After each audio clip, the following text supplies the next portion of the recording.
Welcome back to our channel. We are back. Maddie and Ross Levine of TKA. What is going down? This episode is powered by Squid Grow. Shout out to my man Shib Toshi. Check out the video at the end. If you don't know, now you know. So last week we did a little role reversal.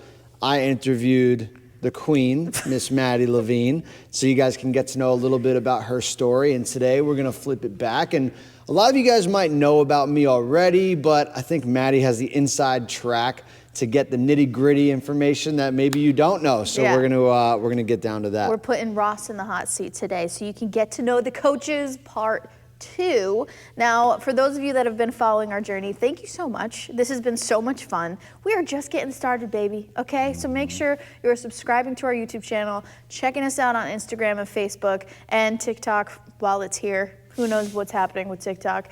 But definitely comment below. Let us know where you're listening or watching from. We want to know where our community is. So let us know where you're joining us from and spread the word, man, because things are getting exciting. As you can see, paint is almost done. Tomorrow, paint will be finished. It'll be finished. Then we're on to the floors and the mats and the bathrooms. It's going to be sick. I'm so excited. It's going to be so fun. Yeah, and now all of our work is done, so you can see behind us, we've got the windows pointing out to the plaza, so people are starting to peek in and kind of check out what's going on. So the excitement is building. What else did we do? We are in the midst of getting signage above, so we're doing the channel lettering above. We just met with the people who are going to be doing our merch, so that should be coming really soon. Man, so many big things. We're in full swing. Yeah, and we're also interested in finding a local artist to potentially do a logo on our giant wall that is going to be basically like the focal point of the gym.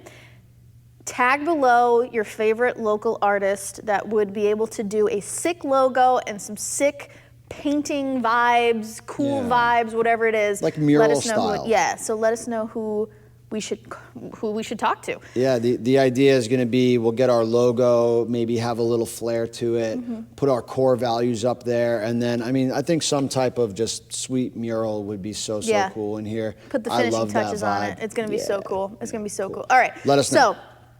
So, also keep in mind, we are going to be releasing our packages very soon. I love how many of you have reached out to us and you keep asking, when's your class schedule coming out? When is this? When is that? Next week? Yeah, next week. I'm putting my foot on his throat and we're like, we got to get it together for next week, okay? So we're going to get that together next week. But in the meantime, make sure you watch the previous video to get to know me, because now we're going to get to know you a little better. Karate combat champion. But that's not where it all started. That's where it ended. We're going to go way, way back. And for those that may have not heard, why did you start into martial arts? What attracted it? What attracted you? What about martial arts? How do I say this? Any of those three would have been fine. Why did you start martial arts? Yeah, so if you've followed my career and followed some podcasts, you'll know that I actually didn't want to do martial arts. I had no interest in it whatsoever. I was the type of kid who didn't want to sit still. I was constantly rollerblading up and down the street while my older brother was doing martial arts. Now, my brother Josh was getting bullied a little bit, needed that more self-confidence. I was more of the social butterfly. So my brother jumped into class first. He was kicking around, loved it, did it for a couple of years before I jumped in, but really the initial kind of like wow factor for me, my brother went to an inter-school tournament, so shout out to TKA Taekwondo, Avenue U in Brooklyn, New York, and he won a trophy, and he brought it home, and my eyes lit up like a kid in a candy shop. I was like, oh, I want that reward. I want the shiny object. So much so that when he went to sleep that night, I took it, I put it next to my bed because I wanted it. Obviously, we woke up in the morning, my brother was pissed, and then my parents were like, listen, if this is what you want, you got to go to class, try it out. I took a trial class, and I believe the first person that I ever worked with was Dennis Bouzis, the Buzz, as they call him. Man, I remember that dude like it was yesterday. I can remember the crisp uniform. He had slick back hair, good looking, just Greek god, like in great shape. I remember the smell of his cologne. Like that's the stuff that, like, the memories, those core memories that I have of starting martial arts. And then, of course, the stuff we did on the mats, the punching, the kicking, the blocking, the stances. I mean, I just fell in love with it, and I never looked back. What discipline did you start in? Started in Taekwondo. So ITF Taekwondo, for those of you who are like more hardcore fans, ITF and there's WTF. But TKA system was ITF Taekwondo. So it was a lot of kicking, but it was fairly mixed. I'd say we did a little bit of punching and kicking, more point sparring. And yeah, it kind of grew from there, but that's where I got my start. And you did the point sparring, and then then it was weapons.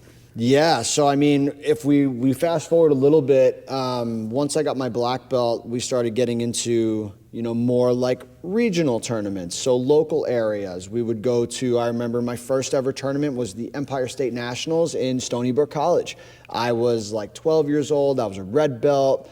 I was doing forms competitions, I was doing my point fighting, and then we were doing some weapon competitions, so I was learning how to use weapons, bow staff, tonfa, kamas, nunchucks, all the stuff you see on like Ninja Turtles. I was practicing all that stuff, and it was super cool. And then the progression was just from inter-school tournaments to local tournaments, regional, national, and then eventually world-class events. You became known for the bow staff, though.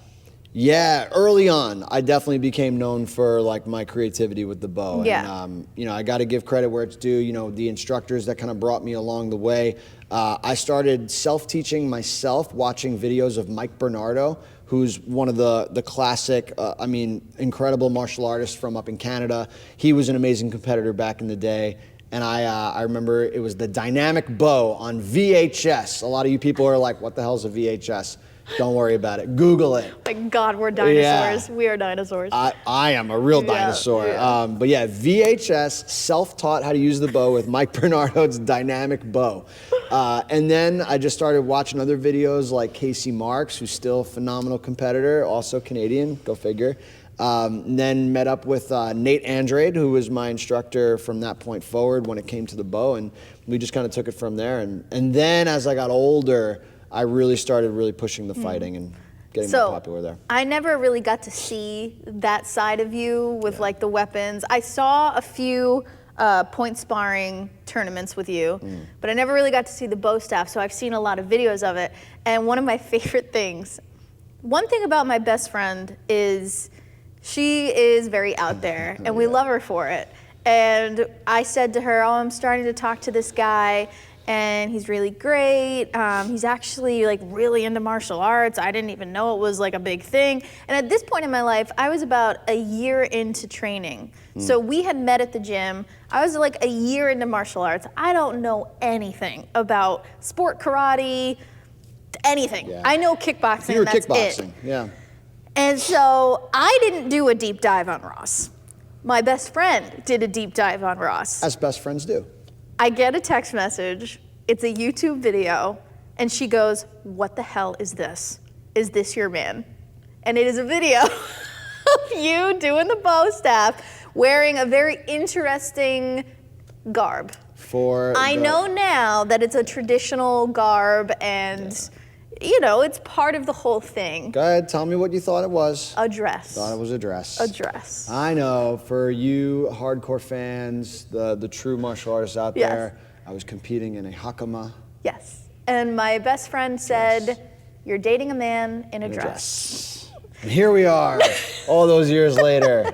And I mean, no disrespect whatsoever. This is me and my best friend having no idea what we're watching. Yeah. I clearly love my husband, but it was just one of those things that was just so funny. Yeah. Like, that was my exposure to you. But moving forward, you went into the point sparring game, crushed it. Then we had we were dating at this point. It was 2018. You had that interesting matchup.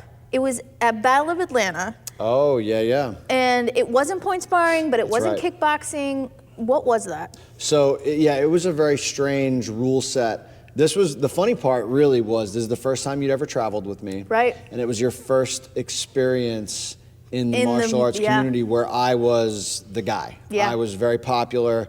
If we back up a little bit, we talked a little bit about my weapons career, but I can't talk anything more without mentioning Jati Tenshin. So I met Jody when he was Jay Blaze. He was the super fighter. I was going to bring him up. Oh, okay. So I'll save it. But Jody's the man. We'll get to him in a sec. You came to me with you came with me to the Battle of Atlanta, and they did a super fight. They knew I was starting to get into amateur kickboxing, and the Battle of Atlanta was bringing an organization primarily from South Africa. There was always a South African team that came to the Battle of Atlanta to compete, and they were doing this kind of mixed rule kickboxing. It was no knockouts, it was kicks above the waist only, and they were like 5 1-minute rounds, very fast paced. It was crazy. Unreal. I'd actually done it the year before and won, and they were bringing me back as a champion. And that was your first experience with me doing that. It was wild. And you were in my corner. I got to be in the corner. Yeah. And I remember being so nervous. And I remember thinking to myself, like, what do I do in the corner? So I just kept taking the towel and doing this in your face. Yeah. Trying to like, be like, okay, just cool them off. Get some air. Cool them off. And that's like all I did. You cornered with Richard Plowden. Yeah. Like, talk about like, pretty sick. So yeah, that was such a cool moment. Now, again, you had an amazing amateur career. I have more amateur fights than this man does. I think that is the funniest stat ever. But it's because you went on to become this incredible professional fighter for Glory Kickboxing. Let's talk about Glory. Yeah, so when I started my amateur kickboxing career, I had no idea where it was going to go. I really started kickboxing. The first time I ever really put on boxing gloves, I was in grad school. I was... Yeah, we're going to talk about that too. Yeah, so I was studying for my doctorate in physical therapy.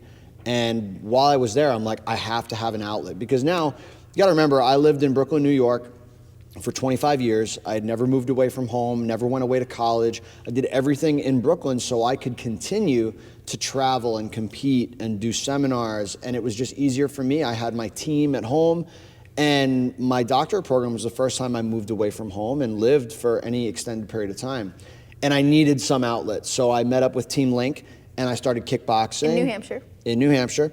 And they were like, hey, you're pretty good. You should come and do our sparring classes with our pros. And I was like, cool. I went and started sparring with those guys. Like I'm sidekicking them, like not knowing how to kickbox at all.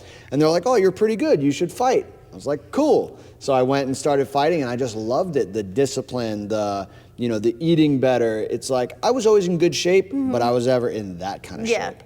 So it's a totally different type of competition. Yeah, so it really changed my perspective. And, after doing martial arts and sport karate for so long, I mean, from the time I was 12 to the time I was 27, I was competing at a very high level. And eventually it's the same stuff over and over again with different fighters, So I needed something new. And especially at that time in my life, I was going through so many changes that I just latched onto this and fell in love with it. So I had some amateur kickboxing. I did really well.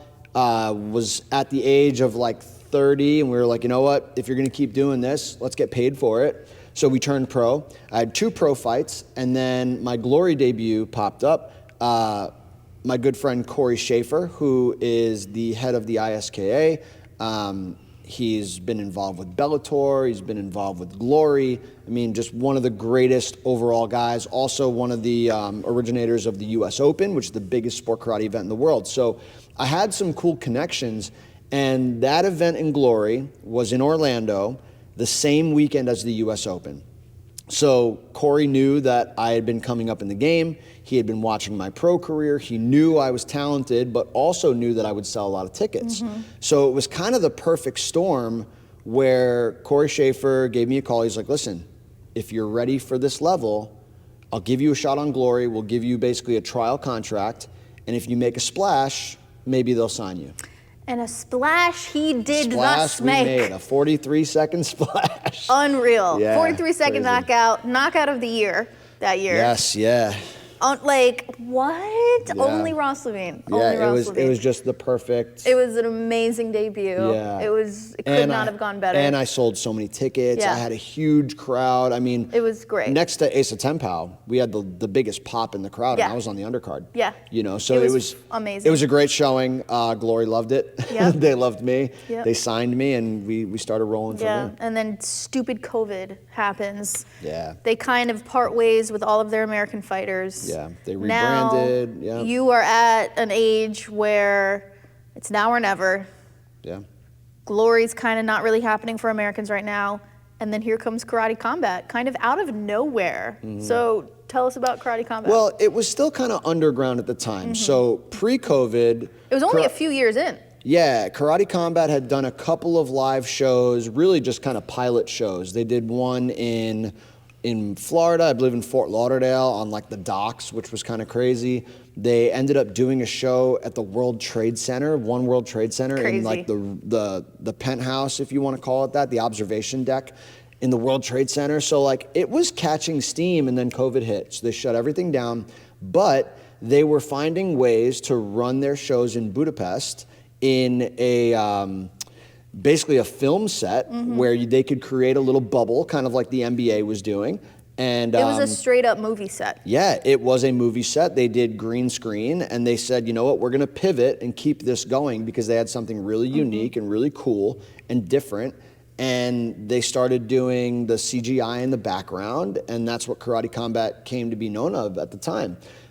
So in that transition for me, I was trying to debate, like, okay, do I put my time and effort into training MMA? So I was wrestling. I was doing You almost did MMA. Yeah, I was my God. wrestling on a regular basis. I was wrestling with Jorgen De Castro, heavyweight, getting my butt kicked every week.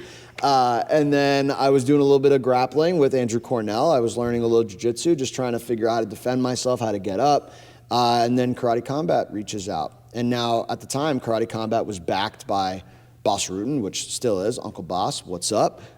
George St. Pierre, Lyoto Machida, Wonderboy Thompson. It's like, All these huge names. Yeah, it's like, how do you not get attracted to that? And then when I got on the phone and started talking with the president at the time, Adam Kovac, it was like, match made in heaven. It was perfect for me. The fight style, the rule set was built for what I was good at. And it was like, all right, let's give it a shot. So during COVID, they brought me out for my debut with Karate Combat. Had a good unanimous decision victory against a tough opponent. During COVID, shut down in the little bubble, just me and Coach Andrew in Budapest. And then shocker, Ross Took off. Levine just takes off and becomes the middleweight champion 3 times over.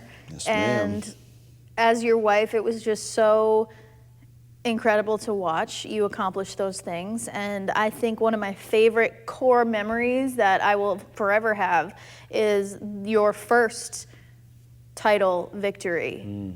A tough one. It was a tough battle, all 5 rounds, right?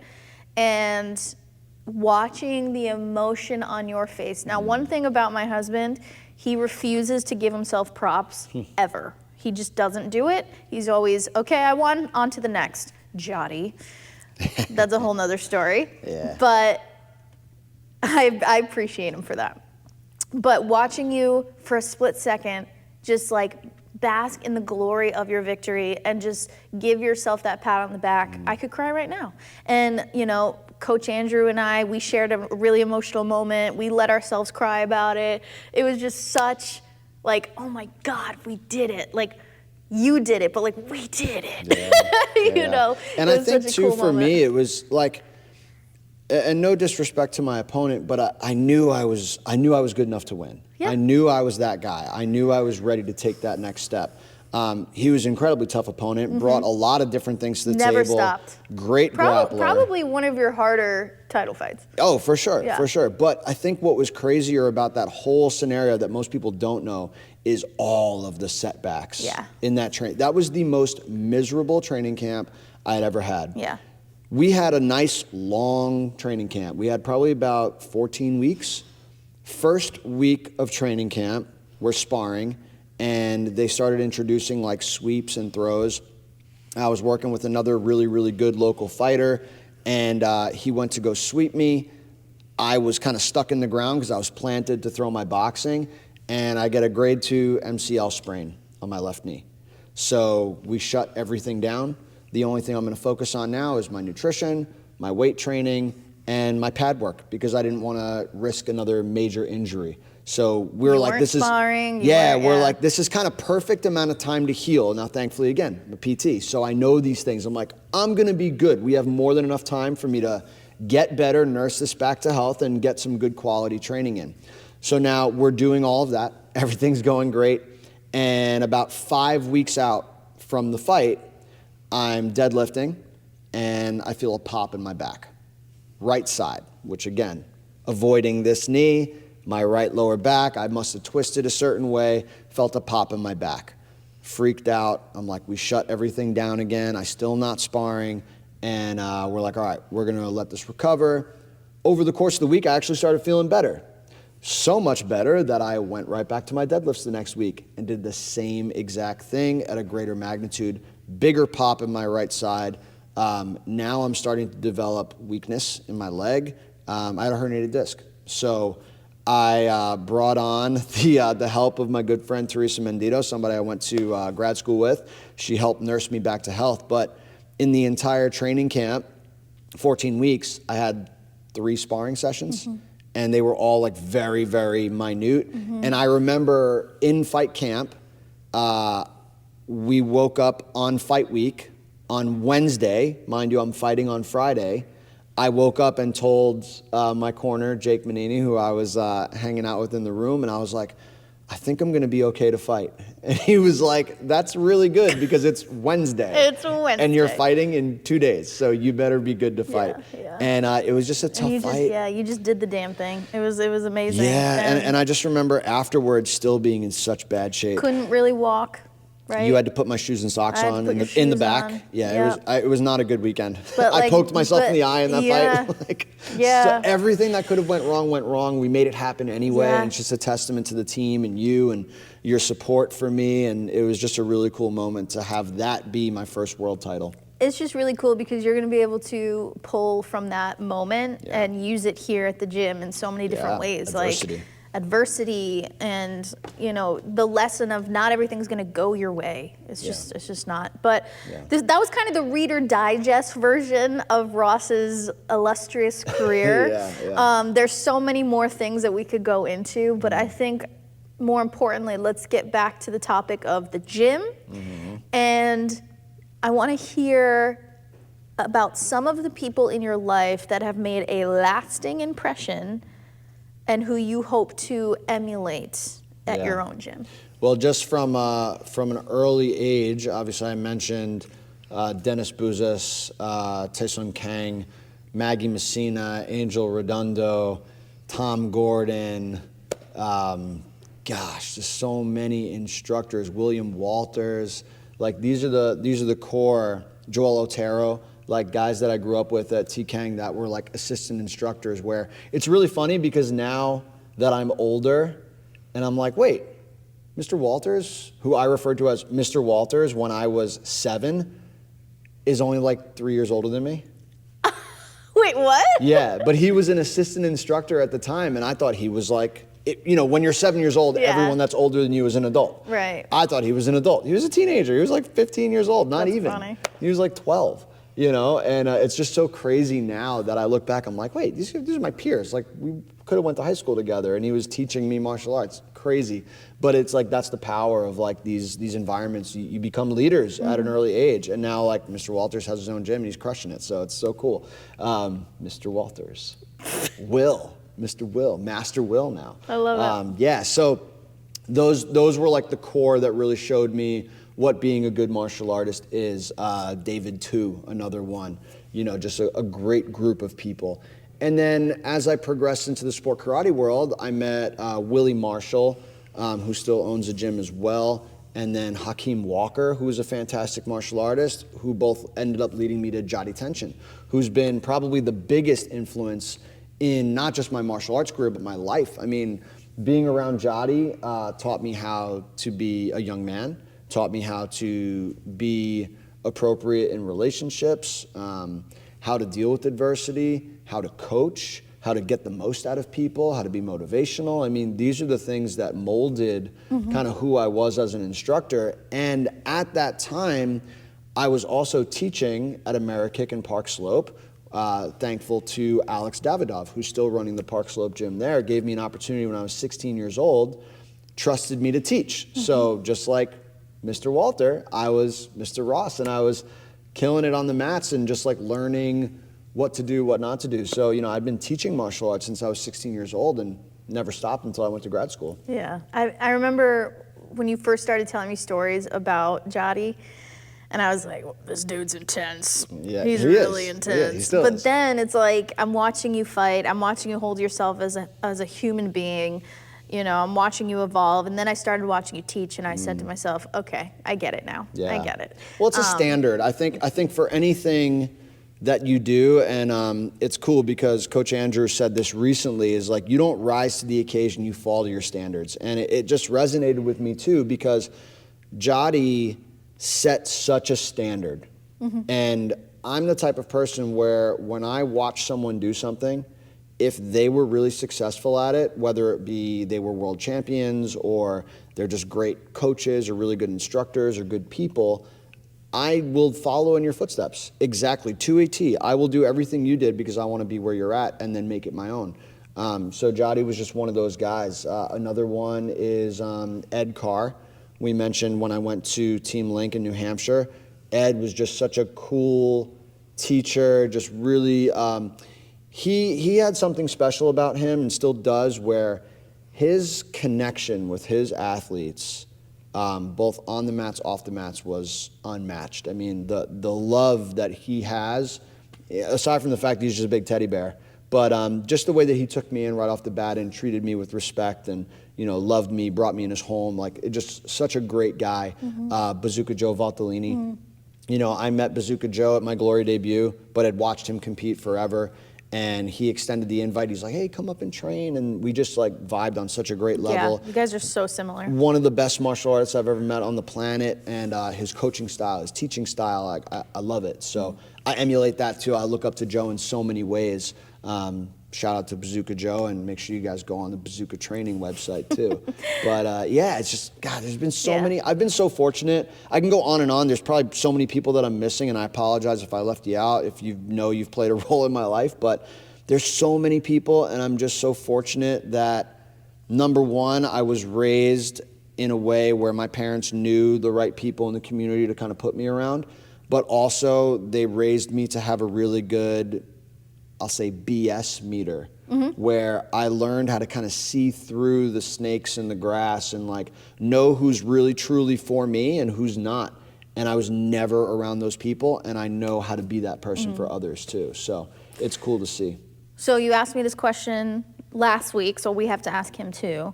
What kind of vibe are you hoping to bring to the gym, and what kind of coach are you?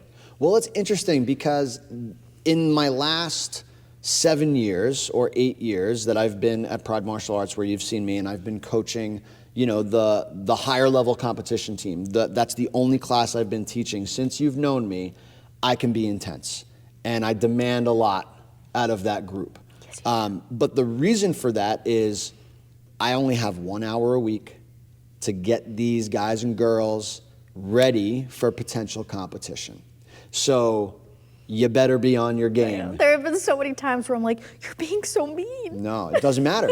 but that's just you have to frame how I was as a coach. No, I know. I had to squeeze all that, and there's no time. If you want to be successful, like I said, you got to do the way we're doing it. And if you trust the system, you're going to do well, and our students have. So, I mean, there's a method to the madness. Now, you've never seen me outside of that, right? So I love to have fun on the mats, especially when it comes to the youth classes. I'm so excited to be able to blend my knowledge with being able to be effective, which is one of our core values, effective martial arts, and make it fun, make it digestible, so it's across all ages. It's going to be interesting. I'm going to keep your attention and captivate the audience. I think it's going to be hard, even though we're going to have this really great parents' lounge behind us. I think my teaching style is going to be very hard for those parents to get anything accomplished because they're going to be watching what's going on in the mats. Yeah. So I'm really excited to bring my passion, which I hope you can hear in my voice, to the mat and teaching across all ages, whether it is a youth class, a fitness class, or something more advanced where I am going to hold a very high standard for those athletes. I think across the board, I'm really excited to kind of just bring it and be passionate and share what I know and love about martial arts with the community. And that's that. I mean, I think we ended there, baby. I think we end it there. That was solid. You say we end it, but we just getting started. Ooh, we just getting started, baby. So yeah, we can't wait. And I think what's really cool too is, you know, the balance of, you know, my intensity but passion mixed with your kind of like, you know, you're so empathetic and, Yes. and you're so like, you understand people on a different wavelength than I do. The combination of Maddie and I on the mats, I think, is going to be so much fun. It's going to be awesome. Not just for us, but the benefit that our students are going to have. Yeah. I really can't wait for that dynamic and for you all to be a part of it. Yeah. So I hope you got a better look at Coach Ross. Make sure you look at last week's episode for Coach Maddie. And in the coming days, we're going to have your packages ready. We're going to have a rough estimate of the schedule. Yes. And we're just going to be ready to rock and roll come, hopefully, fingers crossed, late March, early April. That's the game plan. So as always, thank you so much for watching. Make sure you are liking, sharing, subscribing, all that good stuff. And we will see you very soon. Squid Girl, roll it.